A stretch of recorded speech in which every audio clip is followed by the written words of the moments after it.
Amém, queridos? Gostaria de convidá-los a abrirem suas Bíblias na carta de Paulo aos Filipenses, no capítulo de número 4.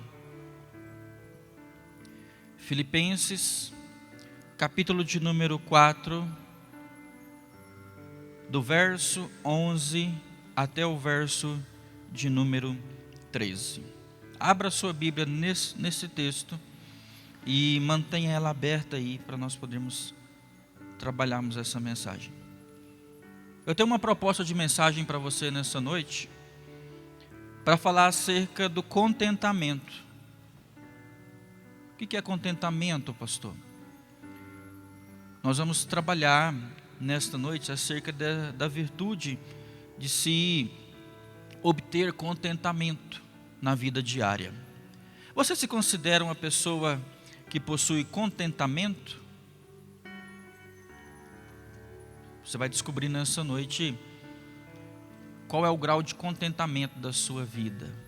Amém?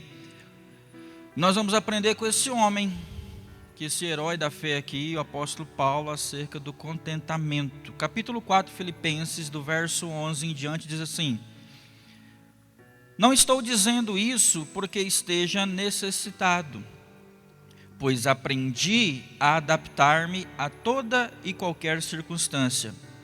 Sei o que é passar necessidade, sei o que é ter fartura. Aprendi o segredo de viver contente em toda e qualquer situação, seja bem alimentado, seja com fome, tendo muito ou passando necessidade.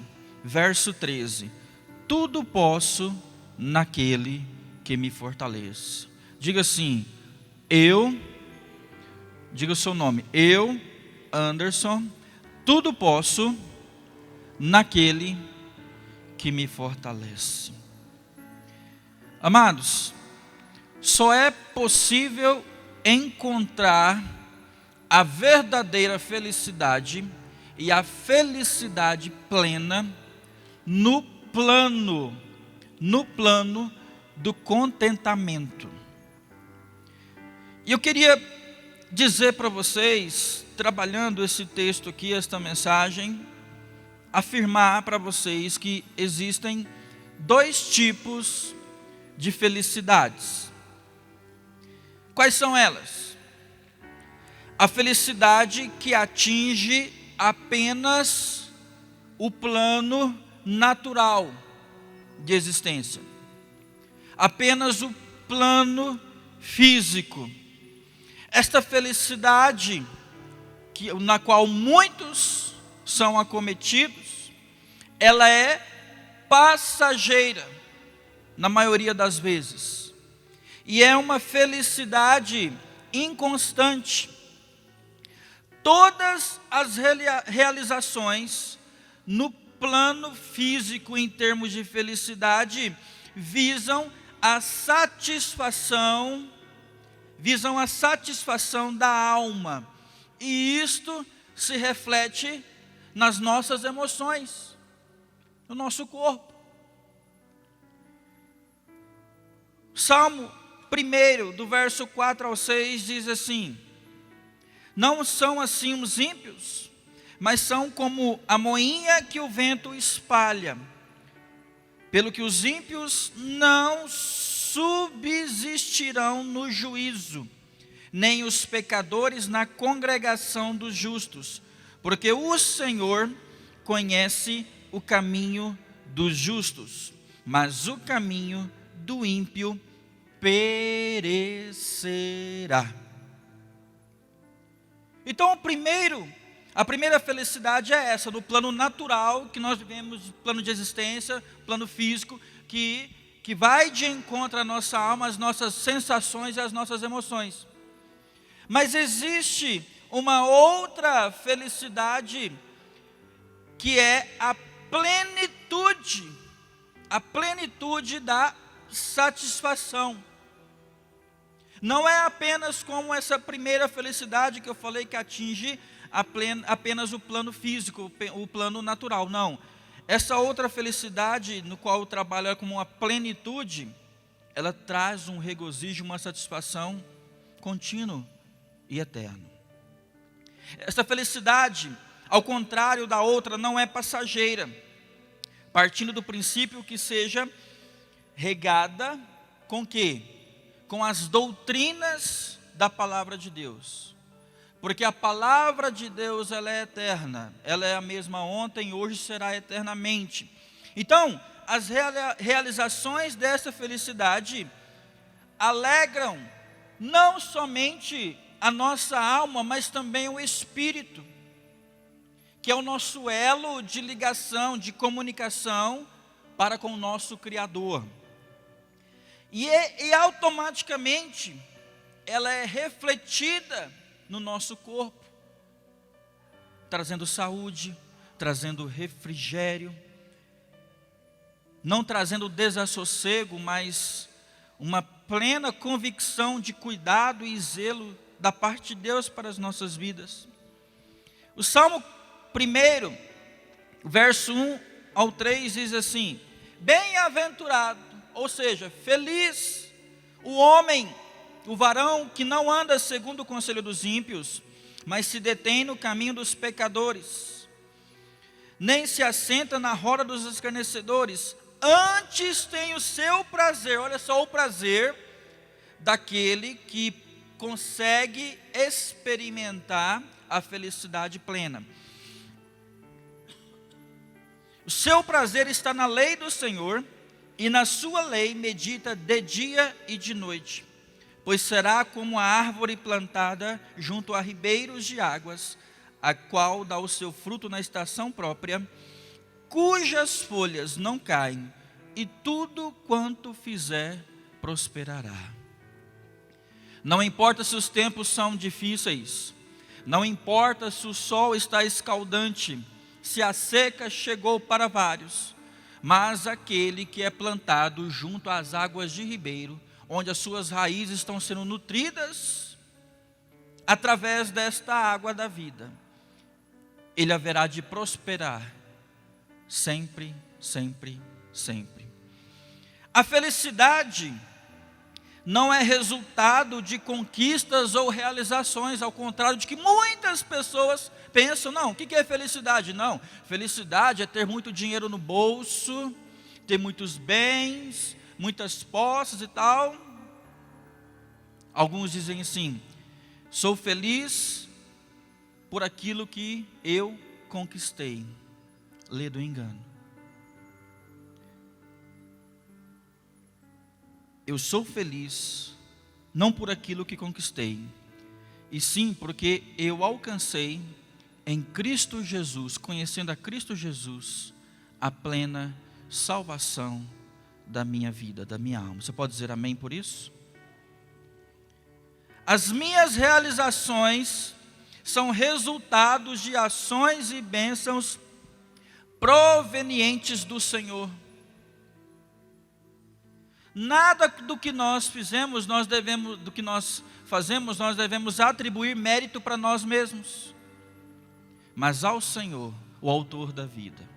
Em tudo dai graça. Senhor, muito obrigado por essa conquista. Senhor, muito obrigado, Pai, por esse momento de escassez. Muito obrigado, Senhor, por esse momento de luta, porque é aqui que eu estou entendendo que eu preciso me achegar mais a Ti. Vocês viram o Tiago falando aqui daquele momento que ele estava ali sozinho, um país estranho, uma língua estranha, sem ninguém.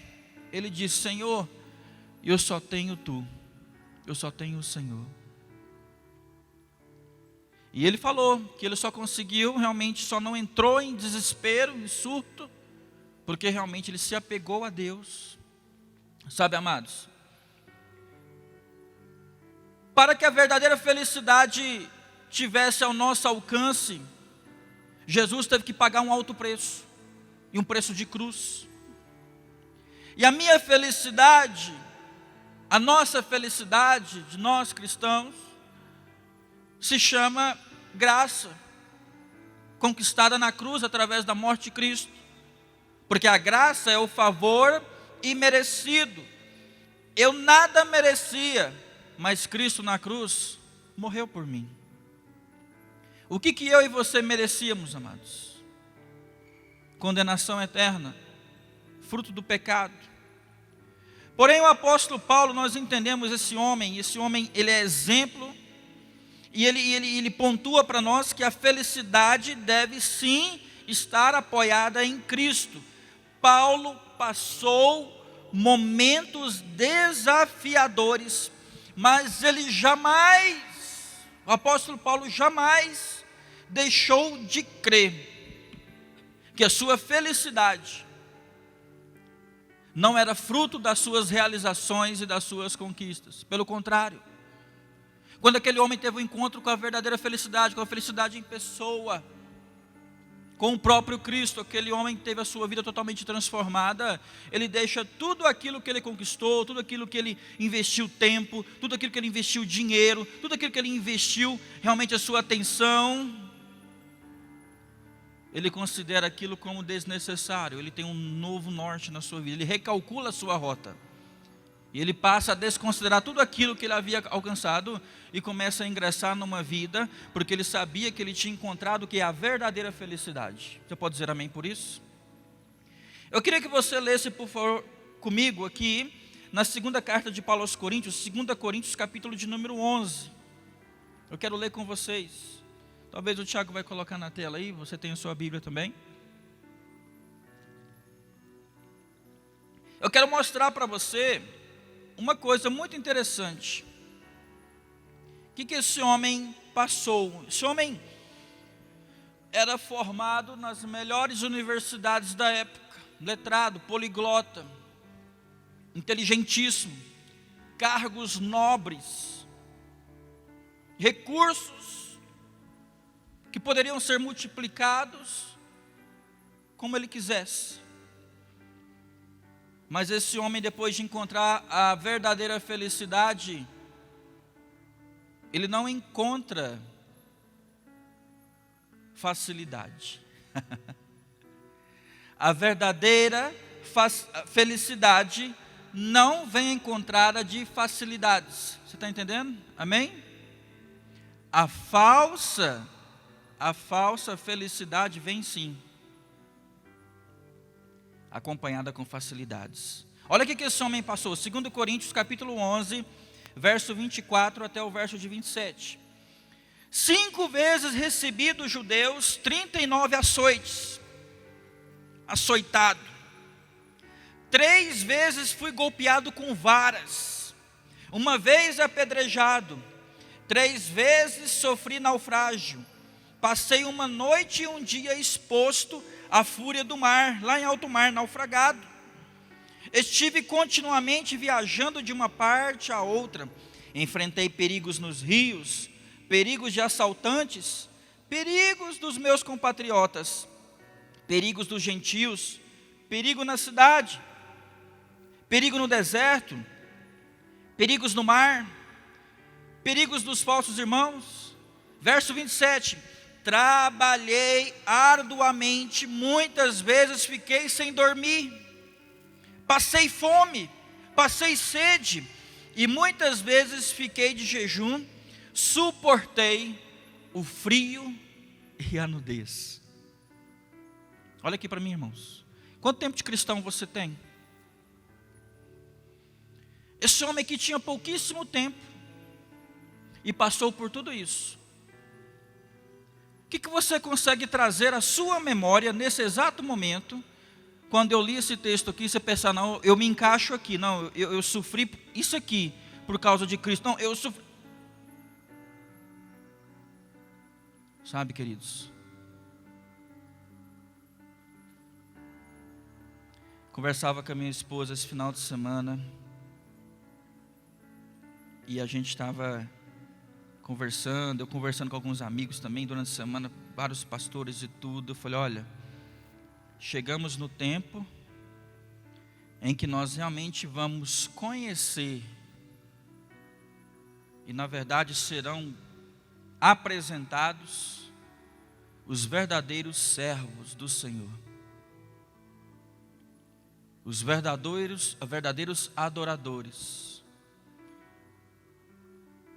Porque essa situação que nós estamos enfrentando é o seguinte: ou ela vai aproximar mais ainda as pessoas de Cristo, ou ela vai afastar aqueles que, na verdade, nunca estiveram próximos. Como eu procurei, amados, esses dias eu tenho procurado mais do que nunca estar mais próximo, mais íntimo, mais em comunhão com o Pai. Entendendo que nós estamos realmente tendo tempos muito difíceis. Eu conversava com um pastor amigo meu essa semana, a gente saindo e conversando. Eu falei para ele, pastor, o pastor Ismael, um amigo meu, pastor da igreja Coinonia, a gente conversando, eu falei, pastor, eu nunca, eu tinha um tempo que eu pensava na minha linha teológica que nós seríamos pré-tribulacionista, que Jesus ia pegar e tirar a igreja daqui e levar para o céu antes da grande tribulação, antes da tribulação. Mas de um tempo para cá eu tenho entendido que, e ele disse que ele sempre foi nessa visão de que nós, como igreja, estaremos sim inseridos no momento da iniciação que nós estamos passando de tribulação. Isso não vai acabar, irmãos, isso vai perpetuar. Mas só vai permanecer o justo, porque os justos viverão pela fé. E quem não retroceder, o Senhor vai se agradar e vai guardar. Aqui ainda, irmãos, não temas. Deus é com cada um de vocês. O apóstolo Paulo entendeu isso, falou, não tem problema, não estou passando por tudo isso aqui, mas eu não desisto desse Cristo. Podem me matar, tirar minha vida, mas eu quero Cristo. Eu escolho Cristo. Sabe, queridos, eu queria aprender com vocês, aliás, nós vamos aprender juntos aqui com o apóstolo Paulo. Nós precisamos aprender a viver contentes em toda e qualquer situação, seja ela boa ou não. A nossa vida é assim, amados, cheia de altos e baixos. A gente não vive aqui só um mar de rosas. Para se alcançar uma iniciação de um pé de roseira, até você chegar naquela rosa bonita que está lá na ponta do galho, você passa entre meio muitos espinhos. A vida é assim.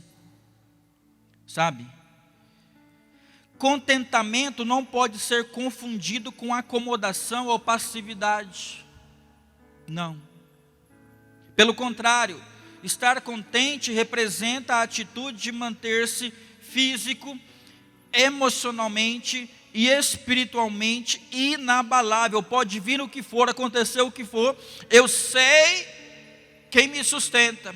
Eu sei onde eu estou plantado, eu sei sobre quem eu estou sobre a rocha, e esta rocha possui um nome, esta rocha se chama Jesus Cristo, é a pedra angular, é a iniciação, é a pedra que se inicia uma grande edificação, porque a pedra angular é a pedra mais resistente, a pedra de esquina, é a pedra que é testada para verificar a sua resistência, e é sobre esta pedra, amados, que nós estamos plantados. Você pode dizer amém por isso? Sabe, queridos, diante de problemas, pode vir um vento que for, nós não somos casas edificadas sobre a areia, nós estamos plantados sobre a rocha.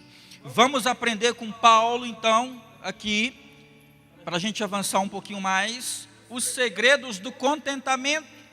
Primeiro, é necessário aprender a estar contente, mas não contente de felicidade, mas no termos de contentamento, ou seja, de entendimento que você está sendo guardado, preservado, assistido, e que você possui uma felicidade não passageira, mas uma felicidade, um regozijo eterno.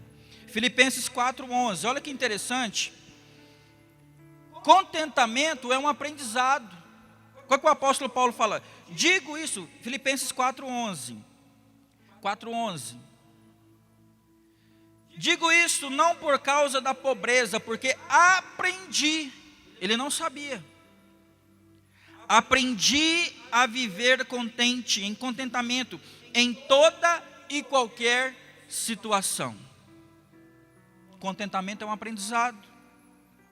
Paulo diz que ele aprendeu a viver contente e isso não foi automático na sua vida. Isso não acontece de maneira automática na nossa vida. Então, no momento em que aceitamos a Jesus como o nosso único e suficiente Salvador, o Espírito Santo se manifesta na nossa vida. Ele vem para habitar, fazer morada na minha e na sua vida. Porque se o Espírito Santo não fizer morada na minha e na sua vida, não justifica estarmos aqui nesta casa de oração. Não se justifica dizer que eu sou um cristão, se o Espírito Santo não faz morada na minha vida.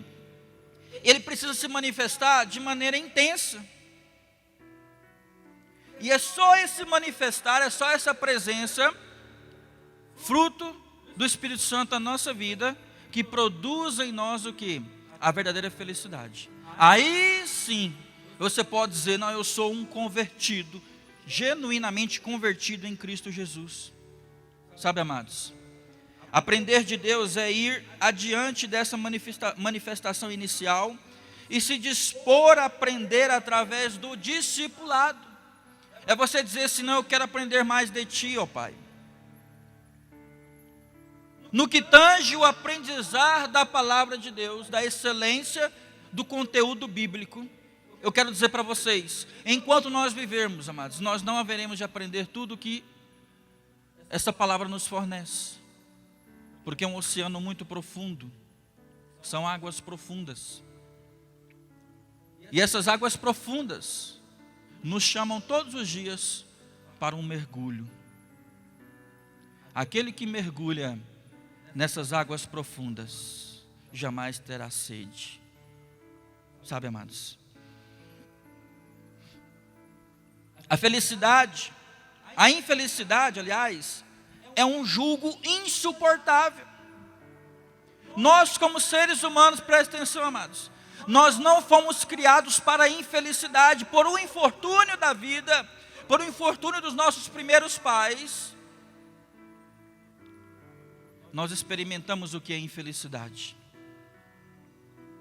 E esta infelicidade, essa tristeza profunda, em alguns casos, leva o homem a uma profunda depressão. Quantos casos, amados? O quanto estão sendo acionados os psicólogos nesses dias, os psiquiatras nesses dias, tratando questões, porque foram frutos dessas situações que nós estamos passando. Não estou falando de questões passadas, mas estou falando desse momento. As pessoas inseguras. Sabe, amados? Pessoas que ficam tão sem um norte na sua vida, que caminham muitas vezes para a morte. Mas nós temos na palavra de Deus uma inferência muito forte, Mateus capítulo 11, verso 28 ao 30, que fala assim: vinde a mim todos os que estáis cansados, sobrecarregados, e eu vos aliviarei. Tomai sobre vós o meu jugo e aprendei de mim, porque sou manso e humilde de coração, e achareis descanso para a vossa alma, porque o meu jugo é suave e o meu fardo é leve. Olha para mim, amados. Que peso que está o teu fardo sobre os teus ombros? E fardo não escolhe posição social, não escolhe tipo de pessoa que você é, não escolhe o quanto você é rico, o quanto você... Nada disso, irmãos. Há exatos um mês atrás, não sei quantos viram um caso, está nas redes sociais, tá na internet, um caso de uma mulher de 33 anos, que lá em Goiânia, morava nos últimos andares do prédio, 32º, 33º andar, pegou um filho no colo, 7 meses, e pulou da janela, suicidando. Quantos viram esse caso? Levante a mão. Um mês atrás, mais ou menos. Muitos viram. Esta pessoa era era conhecida minha. Tivemos contato com essa mulher. Quando jovem ainda, que eu trabalhava na empresa na qual eu trabalhei, na estatal na qual eu trabalhei, e eu tinha contato com ela ainda até Goiânia, porque os amigos trabalhavam ali, conheci o pai dela é muito amigo meu, foi um dos homens que mais me ajudou quando eu estava construindo a minha casa. Essa pessoa tinha acabado de chegar do Rio de Janeiro, a filha dele acabado de chegar do Rio de Janeiro, com o marido e a criancinha de 7 meses. Pegou no aeroporto, ela vinha enfrentando um quadro muito forte de depressão. Chegou do Rio de Janeiro, nesse prédio, e disse assim para o pai, isso, gente próximo dele me contando como é que foi. Disse assim para o pai, vocês ficam aqui tirando as malas, eu vou subir, que eu vou fazer um mamá aqui pro meu filho. E ela pegou e subiu. E enquanto eles tiravam as malas, de repente eles escutam um estrondo muito forte, muito próximo deles. Quando eles olham, a mesma pessoa que tinha subido tinha se lançado nessa criança. Imagina o grau, amados. O grau de desespero dessa pessoa, no qual fomos informados que ela estava sofrendo tanto, que ela quis matar o seu próprio sofrimento. E quando eu fiquei sabendo que era essa pessoa, eu levei um susto, porque eu não sabia. Estava passando necessidade financeira. Não. Marido e mulher trabalhavam numa multinacional conhecida mundialmente, ganhavam dezenas de milhares de reais.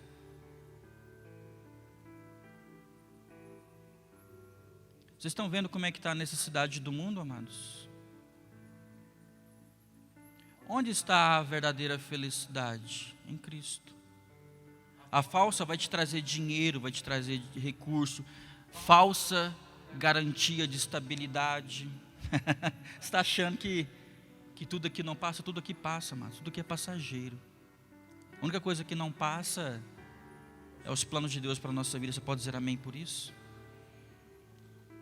Nós precisamos buscar a Deus, amados. E quando há disposição para aprender, com certeza o Senhor vai agir e nos tornaremos felizes em Deus e para Deus.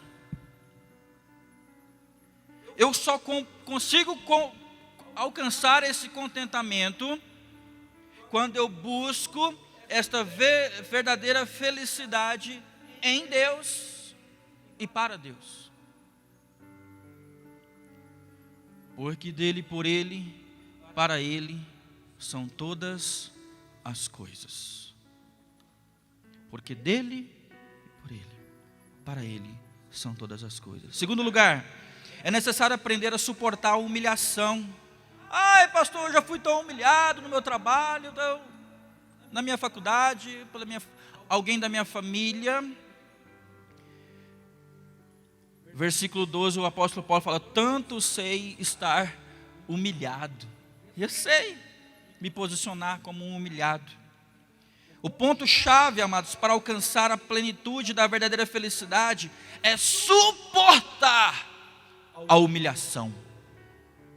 Estão te humilhando, estão te perseguindo? Resista. Resista.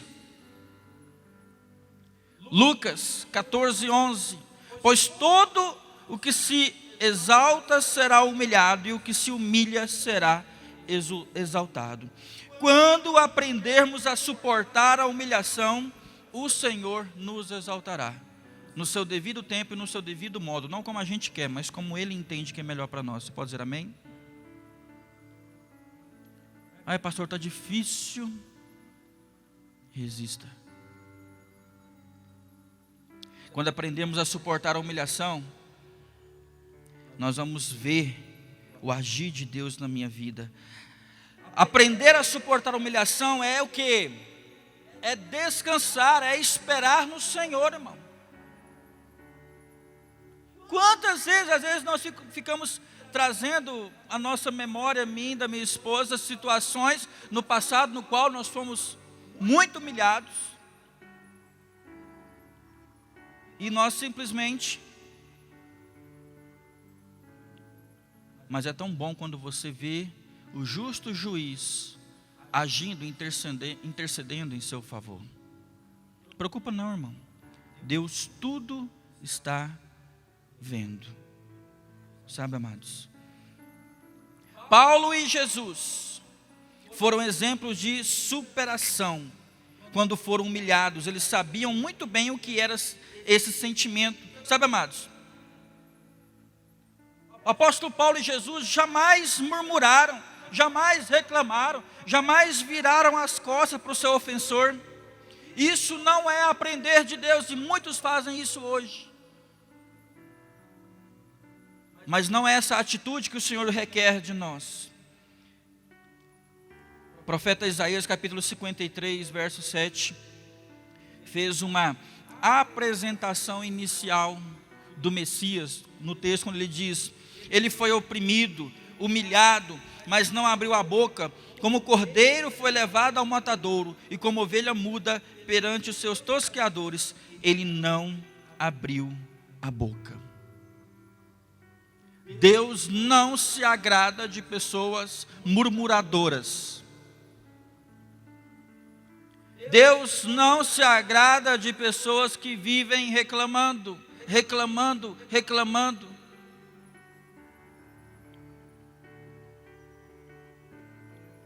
Sabe, amados? O primeiro sintoma de que não estamos suportando a humilhação é quando resolvemos abandonar tudo. É mais fácil, né, irmão? Os covardes fazem assim: não, vou chutar o balde, estou fora. Não dou conta disso não. Não é isso que Deus tem para mim não, pelo contrário, é isso que Deus tem para você sim. Porque Deus está testando o seu caráter, para ver se ele está apurado, se você é um homem, uma mulher humilde, sensível de coração, que ama mais, que ama o próximo como a ti mesmo. Sabe, amados? Assim como Paulo e Jesus suportaram, também devemos suportar. E é nestes momentos que vamos aprender de Deus. O grande aprendizado não é transferir os momentos difíceis da vida, atribuindo culpa a Deus. É muito fácil, não é? Ai, Senhor, que inferno que eu estou vivendo na minha vida. Senhor, será que eu atirei pedra na cruz para poder estar passando pelo que eu estou passando? Por que, Senhor? Essa necessidade? Por que as portas não se abrem? Muitas vezes, amados, na maioria das vezes, todo infortúnio que nós experimentamos na nossa vida são frutos do quê? Das nossas decisões, das nossas escolhas erradas. Deus não interfere nas nossas escolhas. Ele fica esperando você buscar nele uma direção, um norte. Mas quando você, na sua condição de ser humano, obra-prima da criação de Deus, dotado da possibilidade do livre-arbítrio, não, eu decido isso. Meu irmão, se você decidiu, Deus recua. Então, tudo bem, você está insistindo, não vai me consultar, eu quero te dar uma nova direção, um novo caminho, um outro caminho, uma outra direção. Quantas pessoas, amados, que eu, como pastor, num gabinete pastoral, já sentei, já orientei, já norteei, e a pessoa sai de lá e faz totalmente ao contrário, e depois dá tudo errado, e vem de novo, pastor, por que Deus permitiu? Não foi Deus, não põe culpa em Deus. Temos que assumir o nosso ônus, amados. O boleto chega para cada um de nós. Presta atenção que eu vou dizer para vocês. Ninguém nesta vida, nessa existência, está passando o que está passando por obra do acaso. cada um de nós somos responsáveis pela semeadura que fazemos no trânsito dessa vida aqui, do trânsito dessa existência. E cada um haverá de colher o fruto das suas sementes. Se foram amargas, não experimentem colher frutos doces. É uma lei, isto é uma lei da vida, é uma lei da existência humana. E muitos esquecem.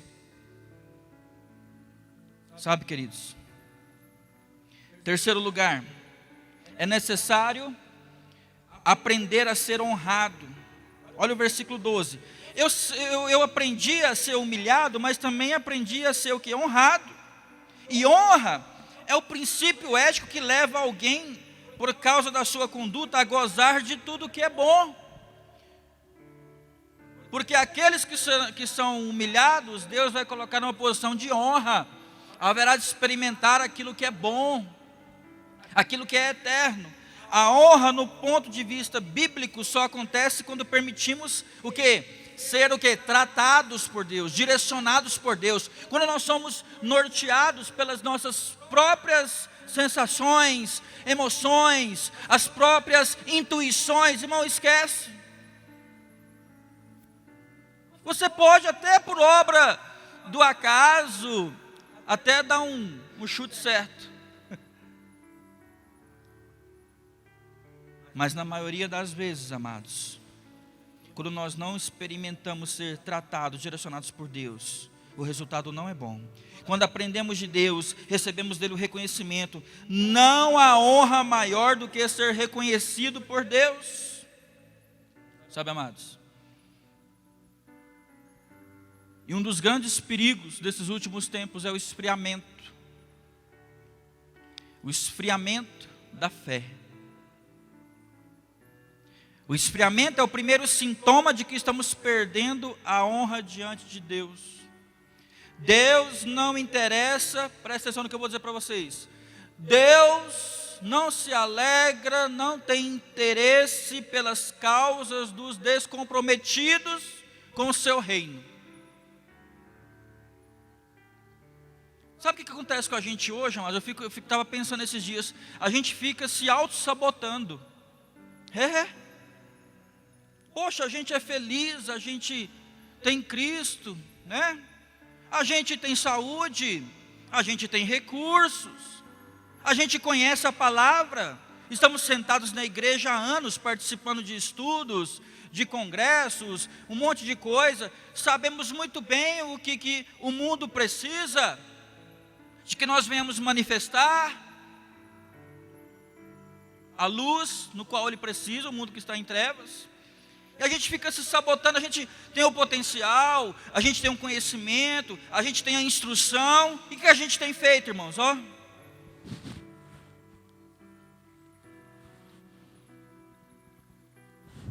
Vou ficar aqui dentro de casa, aqui quietinho, aqui e tal. O vírus está lá fora.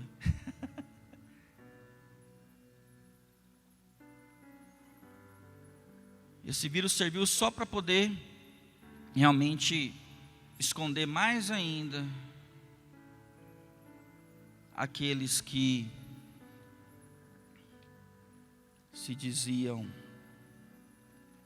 servos verdadeiros do Senhor, mas na verdade se acovardaram. Não estou querendo dizer que você, não me entendam mal de você estar guardando quarentena, não, porque às vezes você está aí fora, está trabalhando, está tendo um certo giro, mas está vendo um monte de gente à sua volta aí, desesperado, irmão, desesperado, e você tem se acovardado, não tem falado de Cristo. Igual eu falei esses dias aqui, você sequer pega o seu celular e usa essas redes sociais aqui para poder falar. Irmãos, eu nunca na minha vida, desde quando eu comecei a usar esse negócio aqui, de rede social, WhatsApp, eu nunca tive tanto trabalho, irmão, no sentido assim, trabalho no sentido assim, sabe? De orientar, de orar, de pessoas desesperadas, irmão, gente que não é crente, é gente que não acreditava em Deus.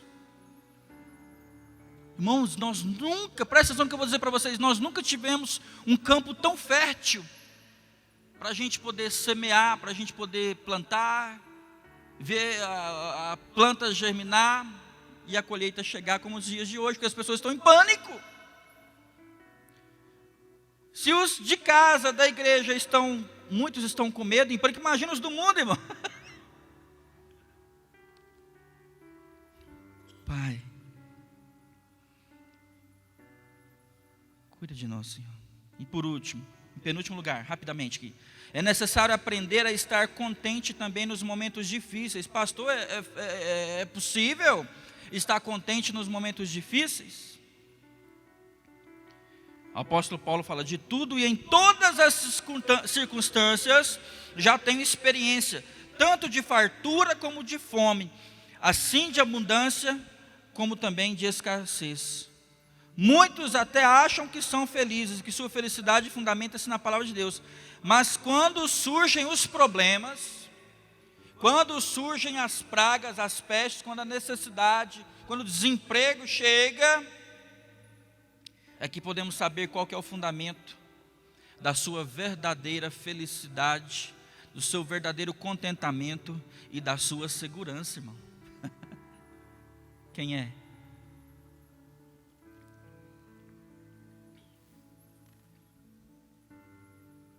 A gente está tendo que hoje encorajar os crentes. Irmão, fica com medo não. Vai. Deus é contigo.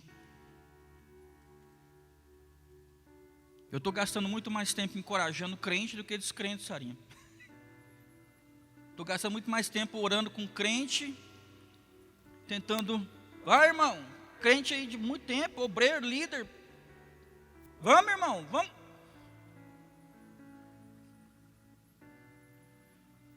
Oh irmãos.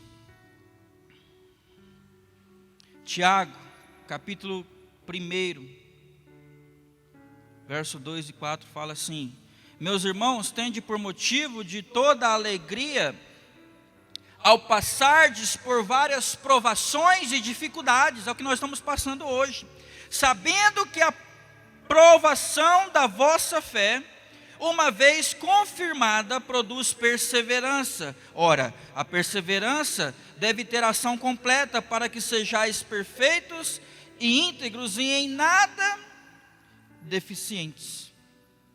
Sabe, amados, assim como aconteceu na vida de Paulo, situações boas e ruins, desde os primórdios da existência humana pós-queda, Gênesis 3, a vida é assim, é cheia de momentos bons e ruins, difíceis, mais momentos difíceis do que momentos fáceis, sabe? E elas haverão de acontecer com todos que habitarem a face dessa terra. As provações produzem, olha só irmãos, as provações produzem em nós um coração justo, pautados na experiência de busca intensa do Espírito Santo, que é Deus presente em nosso meio. Você pode dizer amém? Por quantas vezes essa semana você falou Espírito Santo, você convidou ele, Espírito Santo, fica comigo, Espírito Santo, tu és Deus. Jesus foi, enviou o Consolador, Espírito Santo, ele é Deus presente, ele está aqui, ele está em nós. Em último lugar, para nós encerrarmos, para ir para casa, a base da nossa felicidade é a nossa aliança com Deus. A base da nossa verdadeira felicidade é a nossa aliança com Deus. Eu uso aqui uma aliança aqui, ó, de ouro aqui no meu dedo aqui.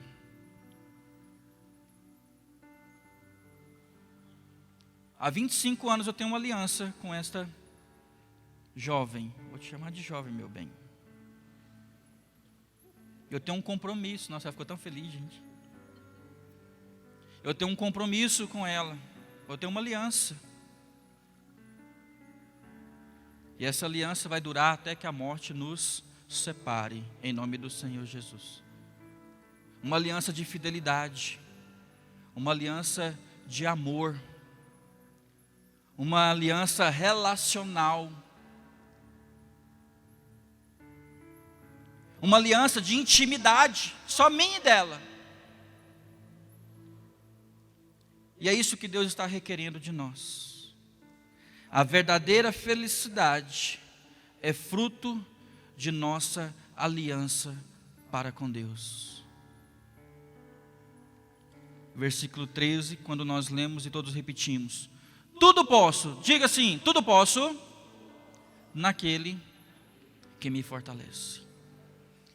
Isso é profético na sua vida, irmão.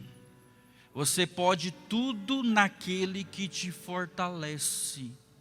Sabe, amados, aqui está uma declaração do estado verdadeiro do verdadeiro cristão.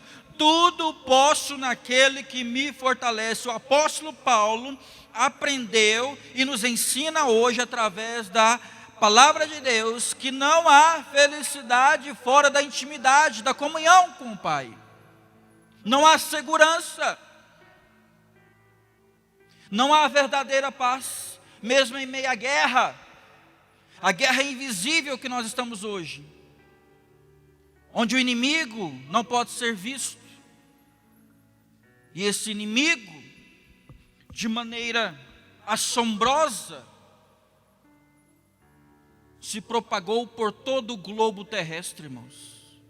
Que é isso, irmãos? Nem mesmo as grandes nações, as mais poderosas do mundo, puderam frear o avanço desse inimigo invisível. Que hoje o mínimo que nós podemos, aliás, o máximo que nós podemos fazer é colocar uma máscara no rosto e procurar uma higienização contínua. Nada mais.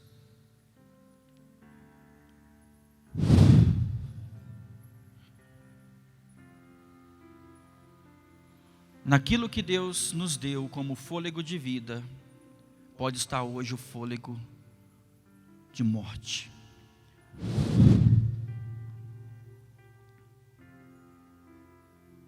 Mas eu profetizo na sua vida, vida abundante. Que o vento impetuoso do Espírito Santo esteja soprando sobre a sua casa, sobre a sua vida, sobre a sua família. Onde quer que você esteja guardado no sangue de Cristo que foi derramado na cruz do Calvário. Em sua vida, tenha sopro de vida e não sopro de morte, em nome de Jesus. Sabe, amados, será que sua vida tem sido sugada por derrotas, frustrações e descontentamento? Será que você quer aprender a viver acima disso? Então você precisa fazer uma aliança com Cristo nessa noite, aquele que verdadeiramente pode lhe fortalecer. Eu queria chamar o grupo de louvor aqui, nós já vamos fazer uma última adoração, uma parte de uma adoração. Nós vamos orar por vocês para nós